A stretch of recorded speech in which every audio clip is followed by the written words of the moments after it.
SRM kitchen and ব্লগে জানাই সকলকে স্বাগতম।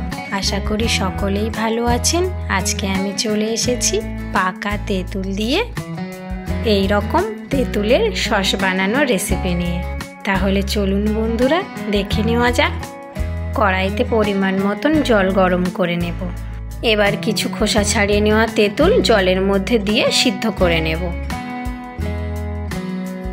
দিয়ে দিচ্ছি স্বাদ মতো লবণ। ভিডিওটি ভালো লাগলে চ্যানেলটিকে উৎসাহ যোগাতে সাবস্ক্রাইব করে পাশে থাকবেন নতুন নতুন রান্নার ভিডিও পেতে। তেঁতুলগুলোকে ভালো করে ফুটিয়ে সিদ্ধ করে নিয়েছি। এবার জল থেকে ছেঁকে তুলে নেব।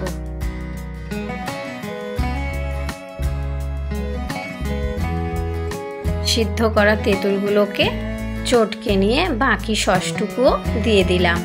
এবার এই সসের মধ্যে দিয়ে দিচ্ছি বাতাসা। কালারটা ভালো আসার জন্য এখানে আমি বাতাসা ব্যবহার করছি।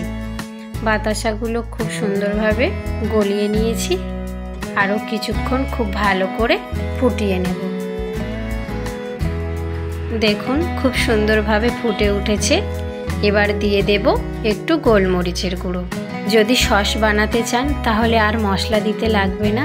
আর যদি চাটনির মতনও ব্যবহার করতে চান তাহলে একটু হালকা লঙ্কার গুঁড়ো আর একটু ভেজে নেওয়া গোটা জিরে পিষে নিয়েছি সেটি দিয়ে দিলাম, যাতে চাটনিটির সুন্দর একটি ফ্লেভার আসে।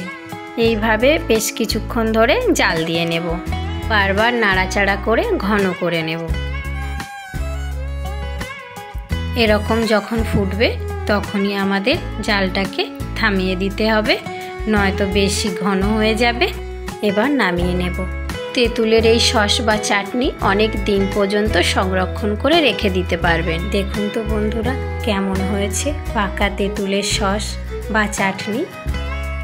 ভিডিওটি কেমন হয়েছে অবশ্যই আমাকে জানাবেন। ভিডিওটি সম্পূর্ণ দেখার জন্য ধন্যবাদ সকলকে।